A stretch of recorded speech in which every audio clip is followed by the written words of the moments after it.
Du martyr d'Étienne, dont on parlait hier, nous entendons déferler cette toute première persécution à Jérusalem. La passion de l'Église continuant quasi immédiatement la passion du Seigneur lui-même. Et ils sont réconfortés par la parole de Jésus à la dernière scène. De même qui m'ont haï, qui m'ont détesté, qui détestent mon nom, eh bien, ils vont aussi vous haïr, vous détester, vous rejeter, comme ils m'ont rejeté.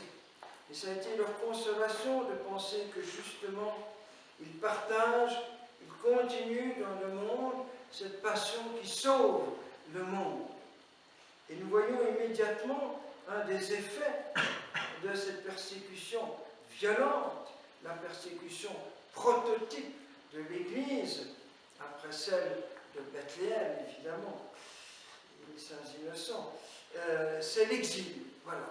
Ils partent tout de suite se réfugier en Samarie, en Galilée, et surtout beaucoup plus loin déjà, en Syrie, à Antioche, en Turquie. C'est la première diaspora chrétienne provoquée par la persécution. Et comment ne pas penser justement aujourd'hui où l'Église continue cette passion salvatrice du Seigneur à travers le faire persécuter avec ces millions de baptisés, de frères et sœurs baptisés qui ont tout perdu sauf Jésus, qui sont réfugiés partout dans tous ces pays limitrophes, de Liban surtout, Jordanie, et Turquie, partout, jusqu'au Canada, aux États-Unis, en Australie, vient de fermer ses portes, etc. C'est effrayant. Et pourtant, le Seigneur se sert de cette diaspora, comme il s'est servi de la première diaspora, pour disséminer, le mot diaspora vient justement des semences au printemps, des semences et des arbres qui viennent féconder une terre, ou des semences des fleurs, voilà, ou des arbres fruitiers. Et ces petites semences portées par le vent, qui vont faire pousser d'autres petites fleurs ailleurs. Donc la dispersion est féconde. C'est la diaspora fécondante. Voilà. Et c'est pour ça que nous, chrétiens occidentaux, extrêmement tièdes et relâchés, et manquant d'héroïsme et de courage, nous sommes tellement stimulés justement par tout ce que nous apportent nos frères réfugiés d'Iran, d'Irak, de Syrie, etc. C'est vraiment des rayons de la gloire de Dieu que le Seigneur nous fait pour nous stimuler, nous réveiller. Il suffit de voir par exemple à Sarcelles les paroisses chaldéennes, etc., la ferveur extraordinaire. Je dis ça parce qu'un frère est de rite chaldéen, grâce à Dieu, que j'espère célébrer un jour. Voilà. Eh bien c'est exactement comme la première diaspora. Il féconde l'Église partout. Et si l'Église s'est disséminée, s'est dispersée, s'est répandue à une telle allure, justement, dans l'Empire romain, c'est en grande partie grâce aux persécutions. Comme plus tard, il va se servir des grands témoins de la foi qui sont exilés, qui sont réfugiés ailleurs. Saint Athanase, pape d'Alexandrie, exilé en Alexandrie, exilé en Allemagne, à Trèves. Au même moment, Saint Hilaire, évêque de Poitiers, exilé en Turquie, etc. Et le Seigneur se sert de tous ces exils pour justement enrichir l'Église dans les pays où ils sont dispersés. C'est grâce à la persécution russe, communiste en Russie, dans les années 17-20, que nous avons eu tous ces grands théologiens, philosophes russes, qui ont fondé l'Institut Saint-Serge à Paris et qui ont fécondé toute la théologie occidentale, etc. C'est très beau quand le Seigneur se sert d'événements dramatiques, catastrophiques en soi, et finalement il arrive à en tirer du bien pour les autres. C'est des épreuves purificatrices, salvatrices, mais aussi fécondes. Voilà. Et ça que nous devons accueillir avec une telle joie, une telle émotion, ceux qui ont tout quitté pour le seul nom de Jésus. C'est pour ça que ça m'a beaucoup impressionné, j'avais oublié que c'était la lecture d'aujourd'hui, en entendant justement parler de cette première dispersion. Voilà.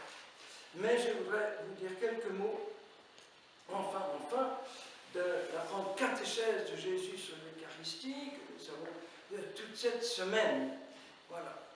Grande catéchèse où, à partir de l'événement de la multiplication des pains, eh bien, il va livrer de manière anticipée, j'oserais dire, bien avant le jeudi saint au soir, toute la signification du plus grand don de tous ces dons, qui est le don de son corps et de son sang. Voilà, comme pour préparer l'acte effectif de l'institution de l'Eucharistie, un an et demi plus tard, le jeudi soir, que nous célébrions le jeudi saint, il y a juste 2 semaines seulement, ça sent tellement loin, ou 3 semaines, je ne sais plus. Alors pendant tout le temps de l'Avent, nous adorons dans l'Eucharistie le mystère de l'abaissement bouleversant du Créateur, se faisant zygote et fœtus dans le sein d'une jeune fille. Pendant tout le temps de Noël, nous adorons dans la même Eucharistie le petit enfant dans la crèche de Bethléem, avec les bergers et les mages. Pendant tout le temps de Carême, nous adorons Jésus tout spécialement dans sa vie publique, missionnaire, ses étapes au désert. Pendant, évidemment, toute la semaine de la Passion, la semaine sainte, nous adorons toujours la même Eucharistie, mais dans le mystère de son agonie, de sa très sainte passion, de sa vivifiante croix. Rappelez-vous tout l'enseignement que j'ai donné le jeudi saint au matin. Et pendant tout le temps de Pâques, évidemment, nous adorons toujours dans la même Eucharistie, mais Jésus quoi? Jésus comment? Et oui, ressuscité et glorieux. Voilà. Donc tous les mystères de Jésus sont éternisés au ciel. Au ciel, il est toujours le petit fœtus dans le sein de Marie, il est toujours le petit enfant de Bethléem, etc., etc. Tous ces mystères deviennent contemporains dans l'éternité. Vous voyez? Voilà. Comme l'un à l'intérieur de l'autre. Voilà. Mais parce que, justement, c'est son corps ressuscité et glorieux. Si son corps n'était pas ressuscité et glorieux, il ne pourrait pas être éternel, et donc il ne pourrait pas aussi perpétuer dans l'éternité sa conception, son enfance, sa gestation, etc. Vous voyez? Et c'est parce que son corps est glorieux et ressuscité que justement c'est cela qui lui permet cette, comment on dirait,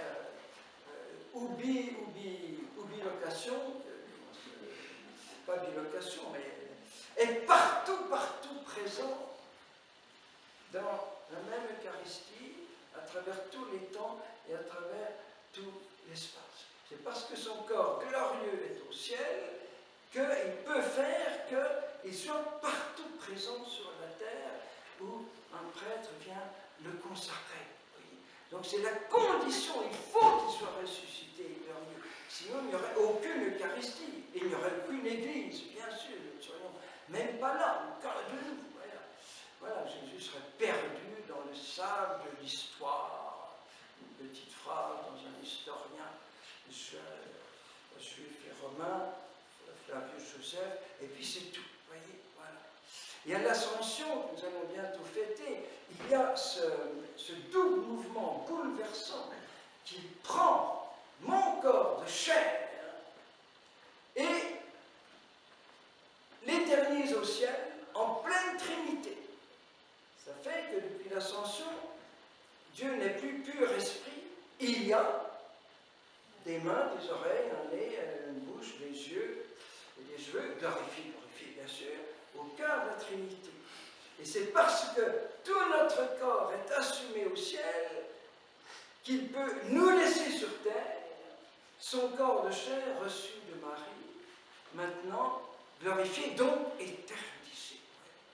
Et donc c'est extraordinaire, il a pris en Marie une chair qui lui permet que notre corps glorifié ne puisse plus jamais souffrir. Il a pris une chair pour souffrir, pour nous la rendre, afin que notre chair ressuscitée ne souffre plus jamais. Il a pris une chair en Marie pour pouvoir mourir. S'il n'avait pas encore, il n'aurait pas pu mourir, puisqu'une âme ne peut jamais mourir. Bon. Et donc, il prend encore pour pouvoir faire l'expérience de ma mort, pour me le rendre ressuscité, c'est-à-dire au-delà de la mort, et me donner un jour un corps mortel qui ne pourra plus jamais mourir. Vous comprenez qu'est-ce qu'il y a de bouleversant là-dedans? Un corps pour souffrir et mourir, pour me donner un corps qui ne peut pas souffrir, qui ne peut pas mourir. Voilà, c'est le but de l'opération. C'est la fin de l'opération. C'est pour ça qu'il devient zygote dans le sein de Marie, pour que mon corps un jour soit ressuscité. Et dans cette catéchèse du Capharnaüm, c'est ça ce qui est bouleversant, c'est que Jésus se répète tout le temps. Il ne dit finalement qu'une seule chose: je le ressusciterai, je le ressusciterai, je le ressusciterai. Celui qui mange mon corps vivra à jamais, et moi je ressusciterai au dernier jour. Et sur cette petite catéchèse, qui est brève, qui n'est pas très très longue, elle est répartie sur une semaine dans la liturgie, eh bien, si on compte bien, moi j'ai compté tout à l'heure, sur quelques versets, il y a 12 fois le mot pain, 12 fois le mot père, 12 fois le mot moi, Jésus, 10 fois le mot ciel, et 21 fois les mots vie et résurrection. Et ça rabâche, il se répète, pour être sûr que ça rentre, Et donc toute la visée, ce n'est pas dans mon corps, vous aurez toute ma passion, toute mon agonie, ma flagellation, et tout ça, alors évidemment, c'est vrai, mais il ne dit pas. Il ne parle que de la vie, que de la résurrection. Voyez. Et donc, ce qu'il y a de bouleversant dans l'Eucharistie, c'est que je reçois d'avance mon futur corps glorifié. Je reçois d'avance ma gloire future. En donnant la Sainte Hostie consacrée à Delphine, je pourrais te dire en toute rigueur théologique, voici la semence de ton futur corps glorifié. Waouh! Et j'imagine déjà ce que sera ton corps glorifié. Waouh! Éblouissement.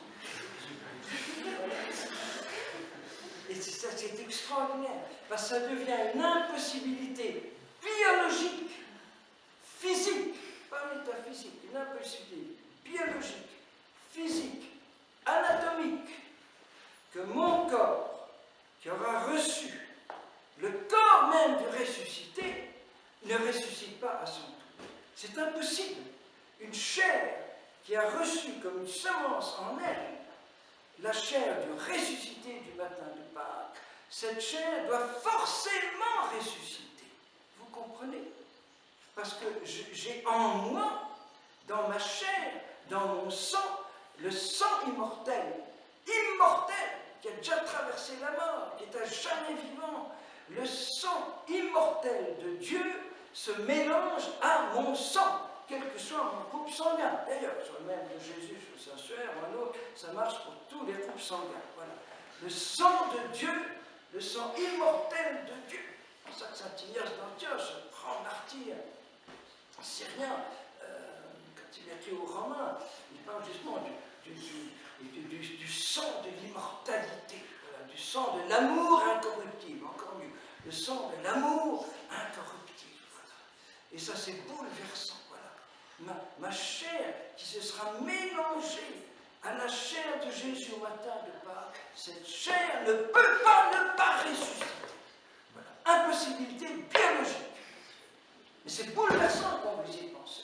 Et ça, c'est toute une dimension de la théologie de l'Eucharistie qui a été pendant des siècles en Occident complètement mis de côté, comme toute la dimension nuptiale, conjugale, dont je vais parler pendant l'avant, et que les pères d'Orient, que les Chaldéens, justement, a tellement développé, et en Syrie, en Arménie, avec Édouard de Narek, avec Romanos le Mélode, etc., ça défraie surtout. Et je vais terminer, par une magnifique citation entre des centaines et des milliers, nous continuerons une autre fois, de Cyril, pape copte, Alexandrie,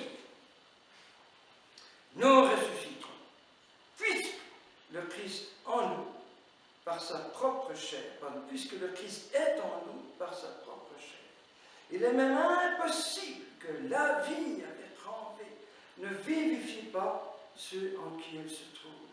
De même qu'on jette l'étincelle dans la paille pour conserver la semence du feu, ainsi Jésus cache en nous la vie grâce à sa chair.